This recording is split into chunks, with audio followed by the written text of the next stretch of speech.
മധ്യപൂർവേഷ്യൻ രാജ്യങ്ങളിൽ വീണ്ടും യുദ്ധത്തിന്റെ കാർമേഘങ്ങൾ ഉരുണ്ടുകൂടുകയാണ്. അമേരിക്കൻ ഐക്യനാടുകളും ഇറാനും തമ്മിലുള്ള നയതന്ത്ര സൈനിക പോരാട്ടങ്ങൾ അതിന്റെ ഏറ്റവും രൂക്ഷമായ അവസ്ഥയിലേക്ക് കടന്നിരിക്കുന്നു. ഗൾഫ് മേഖലയിലെ സമാധാന അന്തരീക്ഷം തകർക്കുന്ന പുതിയ പ്രസ്താവനയുമായി അമേരിക്കൻ പ്രസിഡന്റ് ഡൊണാൾഡ് ട്രംപ് രംഗത്തെത്തിയതോടെ ലോകരാജ്യങ്ങളും ഒപ്പം ലക്ഷക്കണക്കിന് വരുന്ന പ്രവാസി സമൂഹവും കടുത്ത ആശങ്കയിലായിരിക്കുകയാണ്. ഒന്നുകിൽ അമേരിക്കയുമായി ഒരു സമഗ്രമായ കരാറിൽ ഏർപ്പെടുക, അല്ലെങ്കിൽ പൂർണ്ണമായി കീഴടങ്ങുക എന്ന അന്ത്യശാസനമാണ് ഇറാൻ നേതൃത്വത്തിന് മുന്നിൽ ഡൊണാൾഡ് ട്രംപ് ഇപ്പോൾ വെച്ചിരിക്കുന്നത്. മണിക്കൂറുകൾക്ക് മുമ്പ് ഇറാനെതിരായ സൈനിക നീക്കങ്ങൾ നിർത്തിവെച്ചതായി പ്രഖ്യാപിച്ച ട്രംപ് വളരെ വേഗം തന്നെ നിലപാട് മാറ്റി ഭീഷണി മുഴക്കിയത് ഗൾഫിലെ ഭരണകൂടങ്ങളെയും അവിടെ ജീവിക്കുന്ന സാധാരണക്കാരായ വിദേശ തൊഴിലാളികളെയും ഒരുപോലെ ഭയപ്പെടുത്തുന്നുണ്ട്. അമേരിക്കൻ സൈനിക കേന്ദ്രങ്ങളെ ലക്ഷ്യമാക്കി ഇറാൻ നടത്തുന്ന പ്രത്യാക്രമണങ്ങൾ ഗൾഫ് രാജ്യങ്ങളുടെ സുരക്ഷയെ ബാധിക്കുമ്പോൾ ഏറ്റവും വലിയ വില നൽകേണ്ടി വരുന്നത് അവിടെ ജോലി ചെയ്യുന്ന പ്രവാസികളാണ്. തന്റെ ഔദ്യോഗിക സോഷ്യൽ മീഡിയ പ്ലാറ്റ്ഫോമായ ട്രൂത്ത് സോഷ്യൽ വഴിയാണ് ഡൊണാൾഡ് ട്രംപ് ഇറാനെതിരെയുള്ള തന്റെ പുതിയ നയം വ്യക്തമാക്കിയത്. അമേരിക്കയുമായി യാതൊരുവിധ ചർച്ചകളും നടക്കുന്നില്ലെന്നും അയൽ രാജ്യമായ ഒമാനുമായി മാത്രമാണ് ആശയവിനിമയം നടത്തുന്നതെന്നുമുള്ള ഇറാന്റെ പരസ്യമായ നിലപാടാണ് അമേരിക്കൻ പ്രസിഡന്റിനെ ചൊടിപ്പിച്ചത്. ഇറാൻ ഭരണകൂടം തികഞ്ഞ ഇരട്ടത്താപ്പാണ് കാണിക്കുന്നതെന്ന് ട്രംപ് തുറന്നടിച്ചു.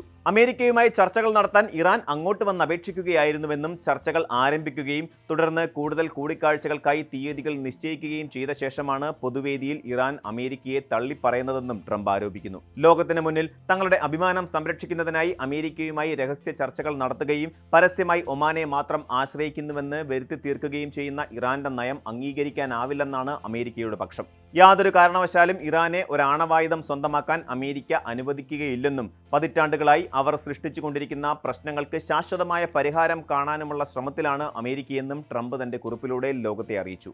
ലോകത്തിലെ ഏറ്റവും പ്രധാനപ്പെട്ട സമുദ്ര വ്യാപാര പാതകളിലൊന്നായ ഹോർമൂസ് കടലിടുക്കിന്റെ നിയന്ത്രണത്തെ ചൊല്ലിയുള്ള തർക്കങ്ങളും ഈ സംഘർഷത്തിൽ വലിയൊരു പങ്ക് വഹിക്കുന്നുണ്ട്. ലോകത്തെ എണ്ണ വിതരണത്തിന്റെ ഭൂരിഭാഗവും കടന്നുപോകുന്ന ഈ പ്രദേശത്ത് തങ്ങൾക്കാണ് പൂർണ്ണ ആധിപത്യം ഉള്ളതെന്ന ഇറാന്റെ അവകാശവാദത്തെ ഡൊണാൾഡ് ട്രംപ് പൂർണ്ണമായും തള്ളിക്കളഞ്ഞു. അമേരിക്കൻ നാവികസേനയുടെ അതിശക്തമായ സാന്നിധ്യവും സുരക്ഷാ വിന്യാസവും കാരണം ഹോർമൂസ് കടലിടുക്കിന്റെ യഥാർത്ഥ നിയന്ത്രണം നിലവിൽ അമേരിക്കയുടെ കൈകളിൽ ഭദ്രമാണെന്ന് അദ്ദേഹം വ്യക്തമാക്കി. അമേരിക്ക ഏർപ്പെടുത്തിയ നാവിക ഉപരോധം അല്ലെങ്കിൽ അമേരിക്കയുടെ ഉരുക്കുമതിൽ ഭേദിച്ച് യാതൊന്നും ഇറാനിലേക്ക് കടക്കാൻ അനുവദിക്കില്ലെന്നും അദ്ദേഹം മുന്നറിയിപ്പ് നൽകി. ഉപരോധങ്ങളിൽ ഇളവ് ലഭിക്കണമെങ്കിൽ ഒന്നുകിൽ അമേരിക്ക മുന്നോട്ട് വയ്ക്കുന്ന വ്യവസ്ഥകൾ ഉൾപ്പെടുന്ന ഒരു പുതിയ കരാറിൽ ഇറാൻ ഒപ്പുവെക്കണം, അല്ലെങ്കിൽ നിരുപാധികം കീഴടങ്ങണം. ഈ രണ്ട് വഴികൾ മാത്രമാണ് അമേരിക്കൻ ഭരണകൂടം ഇറാന് മുന്നിൽ തുറന്നിട്ടിരിക്കുന്നത്. പെട്ടെന്നുള്ള ഈ നിലപാട് മാറ്റമാണ് ഗൾഫ് മേഖലയെ വല്ലാതെ ഞെട്ടിച്ചത്. ഖത്തർ, സൗദി അറേബ്യ തുടങ്ങിയ രാജ്യങ്ങൾ മുൻകൈയെടുത്ത് ഒമാൻ വഴി നടത്തിയ നിരന്തരമായ നയതന്ത്ര ഇടപെടലുകളുടെ ഫലമായാണ് അമേരിക്കൻ പ്രസിഡന്റ് സൈനിക നടപടികളിൽ നിന്ന് ഒരു വേള പിന്നോട്ട് പോയത്. ഇറാനെതിരെയുള്ള ആക്രമണങ്ങൾ മാറ്റിവെച്ചുവെന്ന വാർത്തകൾ പുറത്തു വന്നപ്പോൾ സമാധാനം പുനഃസ്ഥാപിക്കപ്പെടുമെന്ന് ഗൾഫ് രാജ്യങ്ങൾ പ്രത്യാശിച്ചു. എന്നാൽ നയതന്ത്ര ചർച്ചകൾക്ക് യാതൊരു വിലയും കൽപ്പിക്കാതെ കേവലം 24 മണിക്കൂറുകൾക്കുള്ളിൽ ട്രംപ് വീണ്ടും യുദ്ധപ്രഖ്യാപനത്തിന് സമാനമായ രീതിയിൽ അന്ത്യശാസനം നൽകിയത് സ്ഥിതിഗതികൾ കൂടുതൽ സങ്കീർണമാക്കി. ഇറാൻ ഇപ്പോൾ ഗൾഫ് രാജ്യങ്ങളിലുള്ള അമേരിക്കൻ സൈനിക താവളങ്ങളെ ലക്ഷ്യമാക്കിയാണ് തിരിച്ചടികൾ നൽകുന്നത്. കുവൈറ്റ്, ബഹ്റൈൻ ഉൾപ്പെടെയുള്ള രാജ്യങ്ങളിലെ വ്യോമാതിർത്തികളിൽ ഇത് വലിയ സുരക്ഷാ ഭീഷണിയാണ് ഉയർത്തുന്നത്. യുദ്ധം നേരിട്ട് ഗൾഫ് മണ്ണിലേക്ക് വ്യാപിക്കുകയാണെന്ന തോന്നൽ ഭരണാധികാരികളിലും ജനങ്ങളിലും ഒരുപോലെ ഭയം ജനിപ്പിക്കുന്നുണ്ട്. ഗൾഫിലെ പ്രതിസന്ധി എക്കാലത്തും ഏറ്റവും വലിയ പ്രഹരമേൽപ്പിക്കുന്നത് പ്രവാസി മലയാളികൾക്ക് കൂടിയാണ്. തങ്ങളുടെ പ്രിയപ്പെട്ടവരെ കാണാൻ നാട്ടിലേക്ക് പോകാനിരുന്ന ആയിരക്കണക്കിന് പ്രവാസികളുടെ യാത്രാമോഹങ്ങളാണ് ഇത്തവണത്തെ ഇറാൻ അമേരിക്ക സംഘർഷം ഇല്ലാതാക്കിയത്. ഗൾഫിലെ അമേരിക്കൻ സൈനിക കേന്ദ്രങ്ങൾക്ക് നേരെയുള്ള തുടർച്ചയായ ആക്രമണ ഭീഷണികൾ കാരണം ഒട്ടുമിക്ക വിമാന കമ്പനികളും തങ്ങളുടെ സർവീസുകൾ വെട്ടിച്ചുരുക്കുകയോ താൽക്കാലികമായി നിർത്തിവെക്കുകയോ ചെയ്തു. ഗൾഫിലെ സ്കൂളുകൾ അടയ്ക്കുന്ന വെക്കേഷൻ സമയം നോക്കി നാട്ടിലേക്ക് പോകാൻ മാസങ്ങൾക്ക് മുൻപേ ടിക്കറ്റ് ബുക്ക് ചെയ്തിരുന്ന കുടുംബങ്ങൾ ഇപ്പോൾ വിമാനത്താവളങ്ങളിലും താമസ സ്ഥലങ്ങളിലുമായി കുടുങ്ങിക്കിടക്കുകയാണ്. പല വിമാന സർവീസുകളും ആഴ്ചകളോളം നീട്ടിവെച്ചിരിക്കുന്നതിനാൽ ലീവ് ക്യാൻസൽ ചെയ്ത് തിരികെ ജോലിയിൽ പ്രവേശിക്കാൻ നിർബന്ധിതരാകുന്നവരും നിരവധിയാണ്.